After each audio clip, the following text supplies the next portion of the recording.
அஸ்ஸலாமு அலைக்கும். காலை வணக்கம். இப்போ ஒரு 4-5 நாளாக ஒரு நியூஸ் போய்கிட்டு இருக்கு, இந்த ஐயப்ப சுவாமியை பற்றி. இவன் வாங்கினதை எல்லாருமே வீடியோவில் பார்த்தாங்க. அப்படி இருக்கப்போ 45,000 ஹோட்டலில் வந்து சாப்பாடு பில்லு அடைச்சானா? அப்படி எத்தனை பேர் சாப்பிட்டாங்க?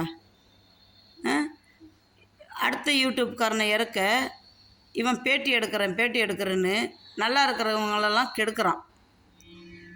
பாவம் அந்த பையன் என்னமோ அப்புறாணி, அது எல்லாம் நல்ல காரியமெல்லாம் செஞ்சுட்டு அவனுக்கு இந்த கெட்ட பேர் தான் வருது. ஏன்னா நல்லவனுக்கு எப்பயுமே அது இதுதான். ஏன்னா வளர்றானே, அவன் வயசுக்கு இவ்வளோ எப்படி வளர்ந்துட்டான்ற ஒரு ஆதங்கம், வேறு ஒன்றும் இல்லை. இதை தயவுசெய்து ஒரு யூடியூப்காரங்களும் உங்களுக்குள்ளே நீங்கள் இன்றைக்கி அவனுக்கு வாய்ஸ் கொடுக்கலன்னு வச்சுக்கோங்க, நாளைக்கு உங்களுக்கு ஒரு பிரச்சனை வர்றப்ப அடுத்த யூடியூப்காரன் என்ன திரும்ப சொல்லுவான்? அவன் சொல்லுவான், நம்ம கொடுக்கலன்னு நான் அடுத்தவன் கொடுப்பான். அப்போ இன்னொருத்தன் அவன் சொல்லுவான், அடுத்தவன் கொடுப்பான்ட்டு. இப்படியே ஒருத்தனுக்கு ஒருத்தன் அடுத்தவன் கொடுப்பான்னு நீங்கள் எல்லாருமே மூடிக்கிட்டு இருந்தீங்கன்னா அப்புறம் எப்படி? டிடிஏ பாசன் அவனுக்கு மட்டுமா பேசுனா? எல்லாத்துக்காகவும் தானே பேசுனான்.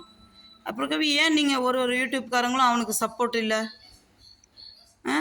அந்த பையன் எவ்வளோ ஒரு யூடியூப்காரங்களும் இந்த பைக் ஓட்டுறவங்களாம் யாரோ அவங்க வந்து அப்படியே ஹாப்பியாக சிரித்த முகமாக காட்டுறாங்க.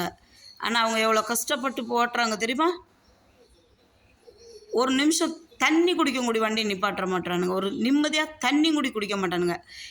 என்ன கிடைக்குதோ அதை சாப்பிட்டுக்கிட்டு அடுத்தவங்க உங்களை சந்தோஷப்படுத்துகிறான், நம்மளை பார்க்குறவங்கள.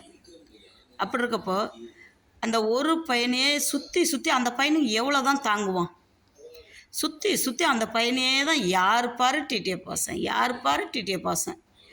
இப்படியே அந்த பையனை வளரக்கூடிய பிள்ளைய வந்து நீங்கள் இப்படி இறக்குறீங்களே, உங்களுக்கெல்லாம் வெக்கமாக இல்லை? ஒரு யூடியூப்காரங்களும் இந்த பைக் கம்யூனிட்டின்றீங்கள, பைக் ஓட்டுறவங்க, ஏன் ஒருத்தருக்கு ஒருத்தர் சப்போர்ட் பேசிக்க மாட்டீங்க? ஹேண்ட்ஸம் விஜய்க்கு, அரக்கோணத்துக்கார தம்பிக்கு, அந்த தம்பி தான் வாய்ஸ் கொடுத்துருக்காரு. ஹேண்ட்ஸ் அப் தம்பி, அல்லாஹ் இருக்காரு. சுக்ரான்.